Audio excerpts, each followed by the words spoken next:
എല്ലാവർക്കും നമസ്കാരം. ഒരുപാട് സന്തോഷമുണ്ട് ഇന്ന് ഇതിൽ എത്തിച്ചേരാൻ സാധിച്ചത്. കാണാൻ സാധിച്ചു. ഒരുപാട് ഇന്ന് വർഷങ്ങൾക്ക് ശേഷമാണ് ഇങ്ങനെ നേരിട്ട് കാണുന്നത്. ഞാൻ വീട്ടിൽ പോയിട്ട് ഞാൻ എൻ്റെ സങ്കടങ്ങളൊക്കെ പങ്കുവെച്ചിട്ടുണ്ടായിരുന്നു. പിന്നെ സിനിമയിൽ എങ്ങനെ കുറച്ച് പേര് സപ്പോർട്ട് ചെയ്യുന്ന ഒരു കൂട്ടത്തിലുള്ള ജ്യേഷ്ഠന്റെ സ്ഥാനത്താണ് ഇങ്ങനെ പിന്നെ ജോജുബാൻ നമ്മുടെ സുഹൃത്താണ്. അച്ഛനോട് വളരെയധികം ജ്യേഷ്ഠന്റെ സ്ഥാനത്താണ് നിൽക്കുന്നത്. അപ്പോൾ എല്ലാവരും കാരണം ഇന്ന് ഈ ഉത്സവത്തിനായി ഇവിടെ എത്തിച്ചേരാൻ സാധിച്ചതിൽ ഒരുപാട് സന്തോഷമുണ്ട്. എല്ലാ അനുഗ്രഹവും നിങ്ങൾക്ക് ഉണ്ടാവട്ടെ.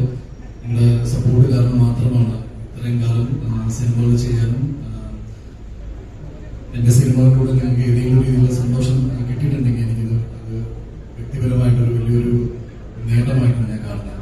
ഒരുപാട് സന്തോഷം ഇവിടെ വരാൻ സാധിച്ചതിലും അമ്പല കമ്മിറ്റി മെമ്പേഴ്സിനും ഭാരവാഹികൾക്കും ഇത്രയും ഗംഭീരമായ ഈ ഉത്സവം സംഘടിപ്പിച്ചതിന് തന്നെ എല്ലാവരും ആശംസകൾ നേരുന്നു. ഇനിയും വരാൻ